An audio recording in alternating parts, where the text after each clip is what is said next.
ஆண்டவரோடு நடக்கிறது வேணுமா, ஆண்டவர் இல்லாம நடக்கிறது வேணுமா? சத்தமா சொல்லுங்க. அப்ப கொஞ்சம் சுத்துங்க. சுத்தினாலும் பரவாயில்ல ஆண்டவரே, உங்க கூட நடந்து கானானுக்குள்ள பிரவேசிக்கிறதா எனக்கு வேணும். ஆண்டவருக்கு தெரியும் இந்த ஷார்ட்கட்ல போனா எனக்கு நன்மையா நல்லது. அதாவது ஒரு காரியத்தை தேவ பிள்ளைங்க நல்லா எழுதி வச்சுக்கோங்க.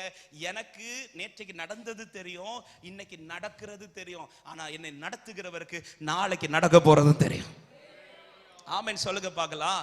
நாளை அறிந்து என்னை இன்னைக்கு சில பாதையில கர்த்தர் கொண்டு போவார்.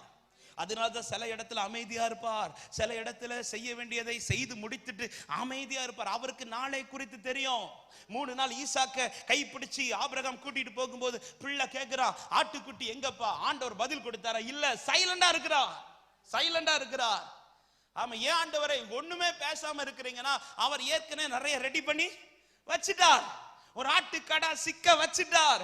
அவர் சைலண்டா இருக்கிறார். அவர் நாளைக்கு என்ன பார்க்க போறேன், என்ன நடக்க போகிறது என்பதை இன்னைக்கு பார்த்ததுனால சில பகுதியில் கர்த்தர் எனக்கு அமைதியா இருக்கிறார். சத்தமா ஒரு ஆமென் சொல்லுங்க பார்க்கலாம்.